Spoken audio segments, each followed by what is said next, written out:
નમસ્તે. આજે મારી રસોઈમાં બની રહ્યો છે લીલી મકાઈનો ટેસ્ટી ચેવડો. તો એના માટે મેં 2 થી 3 મકાઈ ડોળા દેશી લઈ લીધા છે અને એને ચાકુથી કટિંગ કરી લીધા છે. અને કટિંગ કર્યા પછી મેં કુકરમાં બાફી લીધા છે. લગભગ 3 થી 4 સીટી વગાડી છે અને એમાં થોડું મીઠું પણ એડ કરી લીધું હતું. હવે આ ચેવડાને આપણે વઘારવાનો છે, એટલે આ ચડી ગયેલો જ ચેવડો છે કેમ કે બાફેલી મકાઈ છે.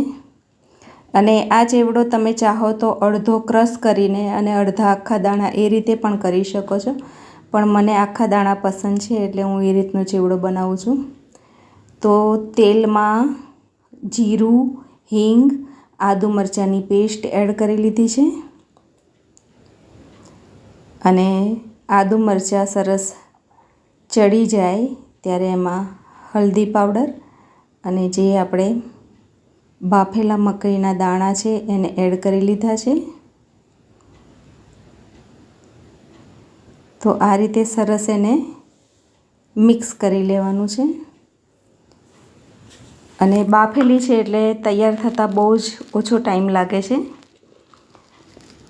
હવે શેકેલા જીરાનો પાવડર એડ કર્યો છે, મીઠું જોઈતા પ્રમાણમાં એડ કરી લીધું છે અને મસાલા આપણને જેવા ગમતા હોય એ પ્રમાણે એડ કરવાના છે.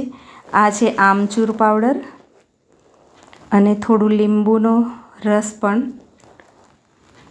નાખી દીધો છે કેમ કે લીંબુ આમાં ખૂબ જ ટેસ્ટી લાગતું હોય છે. તો આ રીતે સરસ સંતળાઈ જવા દેવાનું છે. અને મારો વિડીયો સારો લાગે તો દોસ્તો તમે મારી ચેનલને સબસ્ક્રાઈબ કરજો, મારા વિડીયોને શેર, લાઈક, કોમેન્ટ કરજો અને તમે પણ આ રીતનો ચેવડો બનાવવા માટે ટ્રાય કરજો. ખૂબ જ ટેસ્ટી લાગતો હોય છે અને મસાલા તમે તમારી રીતે વધારે ઓછા કરી શકો છો. તો તૈયાર છે મકાઈનો ચેવડો. એમાં થોડા બારીક સમારેલા ટમાટર એડ કરી લીધા છે, ઝીણી સેવ એડ કરી લીધી છે